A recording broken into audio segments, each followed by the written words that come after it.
ओम सर्वमंगलमंगल्ये शिवे सर्वार्थसाधिके शरण्ये त्र्यंबके गौरी नारायणी नमोस्तुते।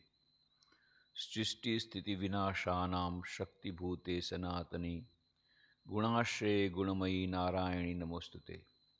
शरणागतदीनार्तपरित्राणपरायणे सर्वस्यार्तिहरे देवी नारायणी नमोस्तुते।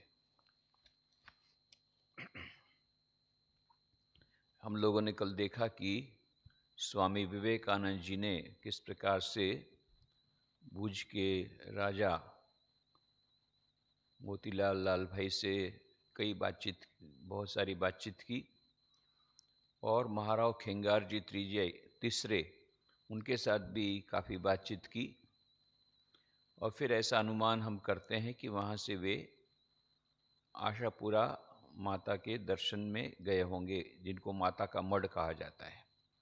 क्योंकि यह बात तो निर्विवाद है कि स्वामी विवेकानंद जी ने 2 बार कच्छ का भ्रमण किया, 2 बार उन्होंने मुलाकात ली। क्योंकि स्वामी अखंडानंद जी महाराज अपनी किताब में लिखते हैं कि बाद में प्रभास में भुज के महाराजा, कच्छ के महाराजा के साथ उनकी दूसरी मुलाकात हुई, तब उन्होंने फिर से निमंत्रण दिया पुनः आने के लिए, कच्छ में पधारने के लिए। इसका मतलब ही होता है वो दूसरी मुलाकात के समय ही फिर अखंडानंद जी महाराज उनसे मिलते हैं। इसकी बातें हम बाद में करेंगे।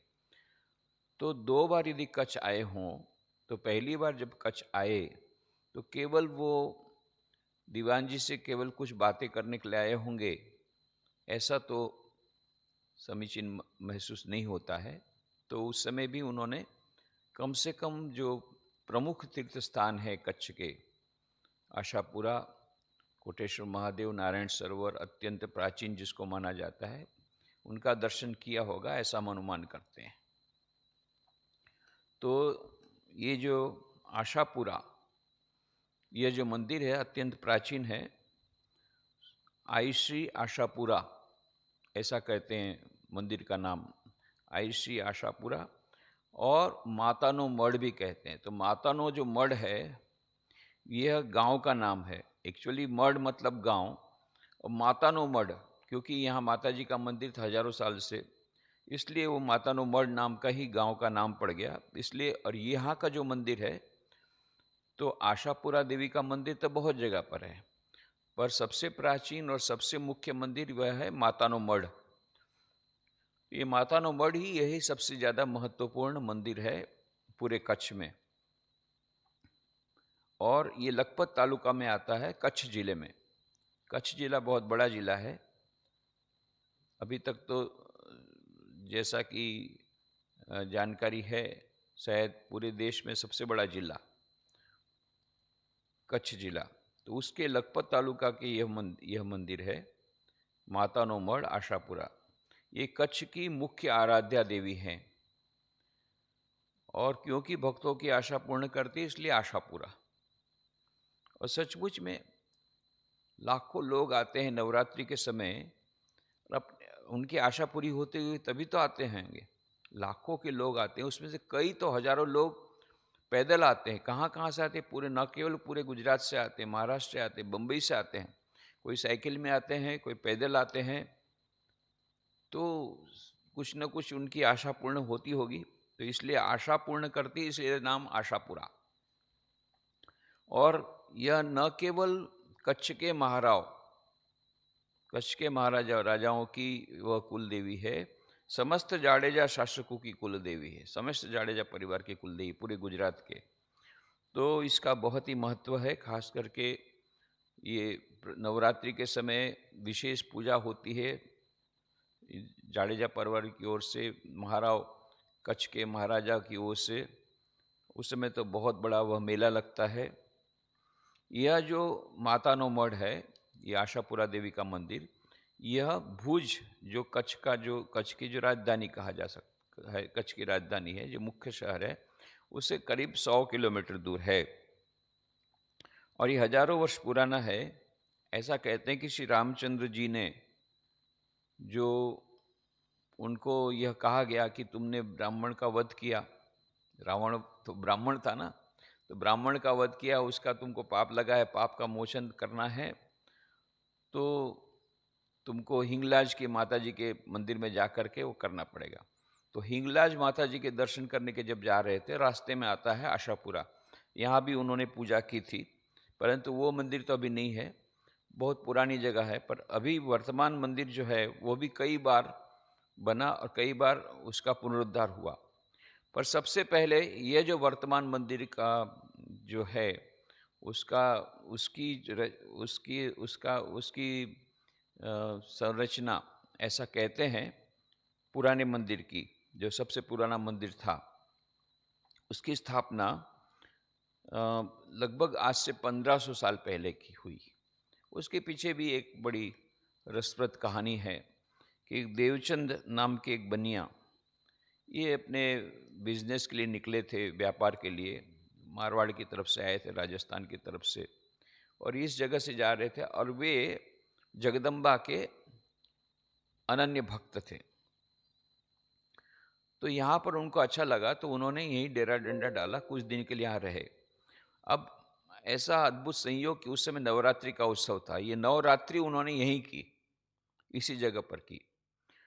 तो उनको रात को स्वप्न मिला देवी का कि मैं तुमसे प्रसन्न हूँ, तुम यहाँ पर मेरा मंदिर बनाओ, तेरी सब पूरी कामना, पूरी तेरी मनोवांछा मैं पूर्ण करूँगी।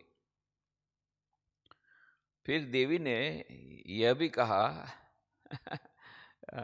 कि प्रमाण के रूप में तुम जब जगोगे तो तुम्हारे पास में चुंदड़ी और कंकु, चावल, ये सब मिलेगा, तब समझना कि हाँ मेरा स्वप्न है वो मैंने तुमको दिया है, ये तुमको उसका उसका प्रमाण मिल जाएगा।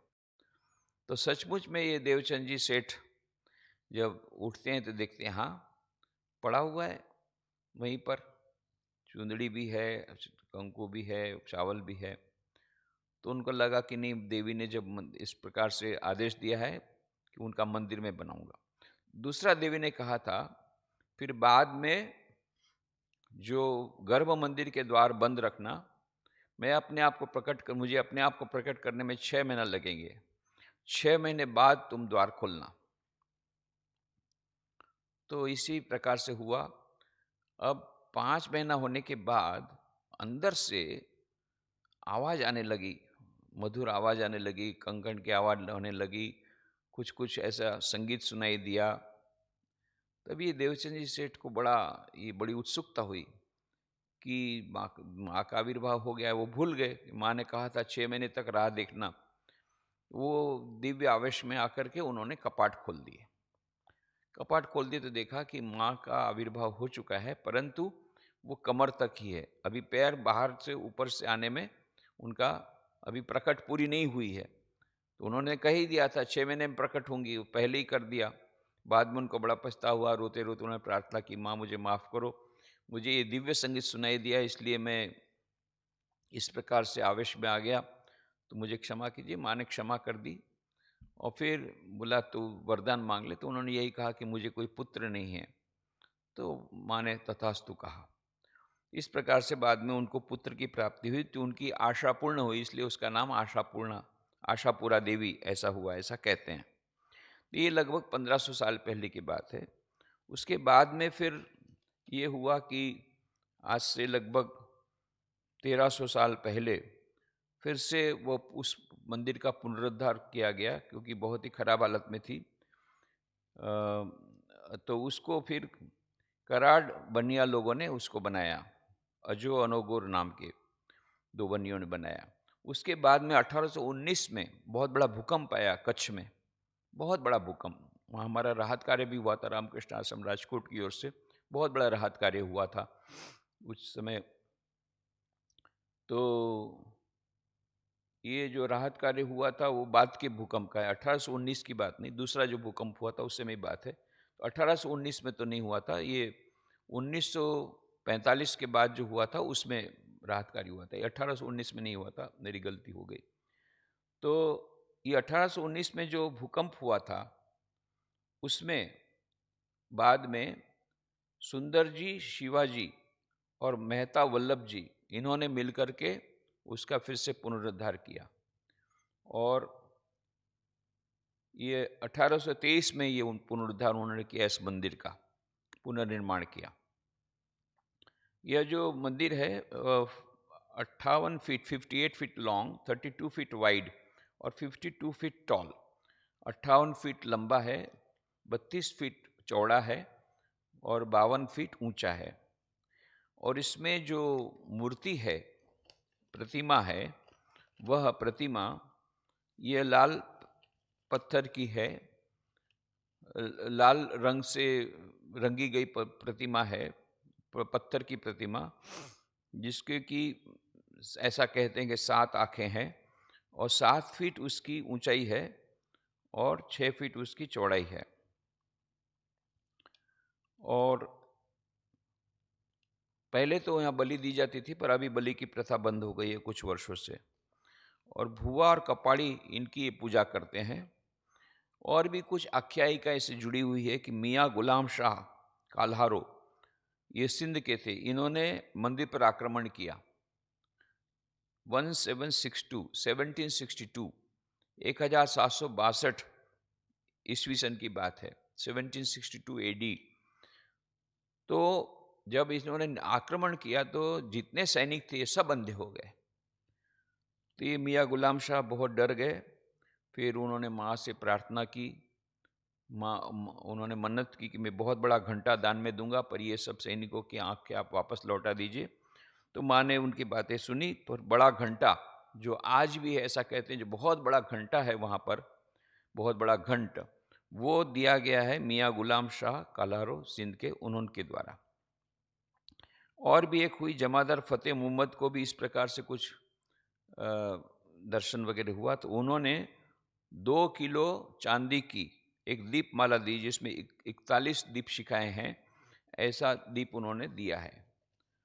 तो यह जो अत्यंत प्राचीन मंदिर, ये कपाड़ी के द्वारा यहाँ पर जो पूजा होती है, इसके बारे में ऐसा कहते हैं कि आख्यायिका ऐसी कि श्री रामचंद्र जी ने जिस कपड़े को पहन करके वहाँ हिंगलाज माता जी की पूजा की थी, रावण या ब्राह्मण को मारने के शाप से मुक्त होने के लिए, वो जो कपड़ा था उन्होंने लाल जसराज को दिया, जो उनके साथ में था उस समय। और उसी ने ये कपाड़ी संप्रदाय की स्थापना की। ये जितने हैं उसके वंशज हैं लाल जसराज के, जो कि रामचंद्र जी के साथ गया था। और ये सब क्षत्रिय राजाओं के वंशज थे। कपाड़ी पुजारी को दादा कहकर भी पुकारते हैं, और जो माता के मठ के मुख्य पुजारी हैं उसको राजा बाबा कहते हैं। तो इस प्रकार से, और वहाँ पर एक अखंड ज्योत है जो 1860 से जल रही है, ऐसा कहते हैं। 1860 से ये अखंड ज्योत वहाँ चल रही है। इस प्रकार की बातें वहाँ पर ये आशापुरा मंदिर की है। और एक पुस्तक प्रकाशित हुई है छोटी सी, ये आई श्री आशापुरा माता जी का छोटा सा इतिहास, गुजराती में है, प्राणगिरी गोस्वामी ने लिखी है। उसमें उनका ये कहना है कि मिस्र में प्राचीन शिलालेख में जो आइसिस, जो देवी आइसिस की जो बात है, creators of the green crops, जिसकी बात इंसाइक्लोपीडिया ऑफ रिलीजन्स में है, उनसे ये देवी मिलती जुलती है, क्योंकि वो भारत की जो देवी अन्नपूर्णा और ये giver of the green crops, ये दोनों एक ही बात है। तो इसीलिए इसका नाम भी आइश्री कहा जाता है, आइश्री आशापुरा। और ये आइसिस है जो मिस्र के, इजिप्ट के शिलालेख में उसका नाम है आइसिस है। यह giver of the green crops, ये दोनों को उन्होंने मिलाया है। और इसकी बात इंसाइक्लोपीडिया ऑफ रिलीजन्स में है। इंसाइक्लोपीडिया रिलीजन्स में केवल ये इजिप्ट की आइसिस के बारे में बात है, आशापुरा के बारे में बात नहीं। पर इनका ये कहना है कि वो आइसिस है, यही आइश्री हुई यहाँ पर आशापुरा माता जी, ये इनका कहना है। और अन्नपूर्णा और आशापूर्णा, उनका कहना है कि अन्नपूर्णा और आशापुरा ये दोनों एक ही है, ऐसा उनका मानना है। और उन्होंने ये भी लिखा है कि स्कंद पुराण, भविष्य पुराण, हरिवंश पुराण आदि में भी इसका इस स्थान के बारे में बहुत सारी बातें कही गई है। इतनी बात तो पक्की है कि ये पूरा का पूरा जो क्षेत्र है, कल हम लोग जो बात करेंगे नारायण सरोवर, कोटेश्वर, और ये रामायण नाम की वो जगह है जहाँ पर कि ऐसा कहते हैं कि रामचंद्र जी ने निवास की कुछ समय तक ठहरे थे। ये सब जगह देख कर के इतना तो पक्का लगता है कि बहुत ही प्राचीन है। कोई भी जाएगा, मैं तो बहुत बार गया हूँ, परंतु इतनी बात पक्की है। नारायण सरोवर की तो बात भागवत में भी आती है। इतनी बात पक्की है कि अत्यंत प्राचीन है। बाकी तो आख्यायिका कौन सी सत्य, कौन सी ये उसके बारे में हम लोग कोई वाद विवाद हो सकता है, परंतु बहुत प्राचीन है, इसमें कोई वाद विवाद नहीं हो सकता। चाहे वो फिर रामचंद्र जी ने यहाँ पर पूजा की हो या नहीं, पर रामचंद्र जी इस आसपास के स्थान में आए थे। इस प्रकार की और भी कई किंवदंतियाँ वहाँ पर है। तो जो भी होगा, ये आशापुरा मात का बहुत महिमा है। यदि महिमा नहीं रहती तो नवरात्रि के समय इतने लाखों लोग जो यहाँ पर आते हैं प्रत्येक वर्ष, ये नहीं होता। और ये इतना सुंदर, अभी तो मंदिर में बहुत सारी सुविधाएं आ गई हैं। वर्तमान जो ट्रस्ट है, बहुत ही अच्छा ट्रस्ट है। ये ट्रस्टी लोग भी काफ़ी प्रोग्रेसिव माइंडेड हैं। और यहाँ पर उन्होंने अन्न छत्र है, कोई भी आता है उसको मुफ्त भोजन मिलता है, बहुत अच्छा भोजन मिलता है, रहने की भी सुंदर व्यवस्था है। और हम लोगों ने जब ट्रस्टियों को कहा कि इस प्रकार से स्वामी विवेकानंद जी यहाँ रहे थे, तो उसकी स्मृति में कुछ कहा जाए, तो तुरंत उन्होंने कहा, बहुत बड़ा प्रोजेक्ट उन्होंने हाथ में लिया है कि वहाँ पर स्वामी विवेकानंद का एक बहुत सुंदर एग्जीबिशन लगाया जाएगा। क्योंकि स्वामी विवेकानंद ने इसकी मुलाकात ली, यह भी एक बहुत बड़ी बात है। तो इसका स्मृति मंदिर उस प्रकार से वहाँ बनेगा। ऐसी सब बातें चल रही है और इनके ट्रस्टी लोग काफ़ी उसके लिए उत्साही हैं, उत्सुक हैं और पूरा वे कॉपरेशन दे रहे हैं। तो इस प्रकार स्वामी विवेकानंद जी को श्री रामकृष्ण देव ने जगदम्बा, अब हम समझ सकते हैं जब जिस दिन स्वामी विवेकानंद ने माँ काली का दर्शन किया और माँ काली, माँ तुम ही तारा, ये पूरा गीत गाने लग गए पूरी रात। और श्री रामकृष्ण देव ने आनंद में सबको बोलते थे, अरे आमार नरेन आमार माँ के माने मैंने नहीं छे, आमार नरेन आमार माँ के मैंने नहीं छे, मेरे नरेन ने मेरी माँ को मान लिया है। क्यों आनंद में थे? क्योंकि ये जगदम्बा के द्वारा स्वामी विवेकानंद के पास से बहुत सारा काम निकलवाना था और इसलिए स्वामी विवेकानंद जी माँ के प्रति अनुरक्त थे और जहाँ भी जाते थे, जगदम्बा के कोई भी मंदिर हो वहाँ अवश्य दर्शन करते थे। और बाद में हमने जैसा कहा कि वहाँ पर कश्मीर में भी क्षीर भवानी के मंदिर में तो उनको माँ की आवाज़ सुनाई पड़ी, खुद बोलते हैं। और फिर शरद चक्रवर्ती बुल्ले ने कहा कि वो ऐसा हो सकता है आपके अचेतन मन से वो आवाज़ आई हो, जैसे कि आप हमको बोलते रहते हैं कि अचेतन मन रहते हो। तो स्वामी जी ने कहा, अरे आखिरी में तू मुझे पागल ही, मेरे को पागल ही तूने करार कर दिया क्या? अरे बोले, मैंने उस समय न शराब पी थी न भांग खाई थी और स्पष्ट मैंने माँ का आवाज सुना, तू मेरी रक्षा करेगा ना मैं तेरी रक्षा करूंगी। तो इतना स्पष्ट आवाज सुनने के बाद तुम ऐसा बोल सकते हो? तो क्या मेरा माथा खराब हो गया है क्या, दिमाग खराब हो गया? तब शरदचंद्र चक्रवर्ती ने माफ क्षमा प्रार्थना की।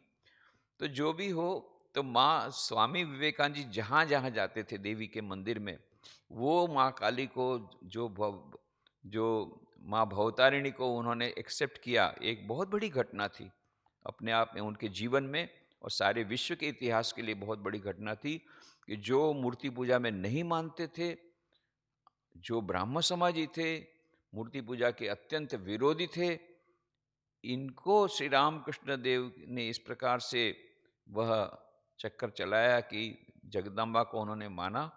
फिर जगदम्बा की पूजा की, उन्होंने सराहना की। जहाँ गए वहाँ पर मूर्ति पूजा का रहस्य उन्होंने बताया, चाहे वो अलवार महाराज हो चाहे कुछ भी हो। कई लोगों को उन्होंने मूर्ति पूजा के बारे में बाद में उसका रहस्य बता करके यह कहा। और जहाँ जहाँ गए जगदम्बा की बड़े बड़े मंदिर जहाँ भी थे, वहाँ उन्होंने उस मंदिर की मुलाकात ली है। तो जब कच्छ में गए तो कच्छ में जाकर के कच्छ के इतने बड़े, सबसे बड़ी आराध्या देवी आशापुरा मात का उन्होंने दर्शन नहीं किया हो पहली मुलाकात, दूसरी मुलाकात में तो किया है, इसका प्रमाण हमारे पास है। स्वामी अखंडानंद जी की किताब में ही है कि मैं गया तो आशापुरा माता जी के दर्शन करके वो मांडवी चले गए थे। इसका मतलब उस समय दर्शन किया है तो पक्की बात है, पर पहली मुलाकात में भी अवश्य दर्शन किया होगा, ऐसा हमारा अनुमान है। माँ आशापुरा मात को यही हम प्रार्थना करें कि वे उनके चरणों में हमारी भक्ति बनी रहे। ओम शांति शांति शांति। हरि ओम तत्सत। श्री राम कृष्णार्पणमस्तु।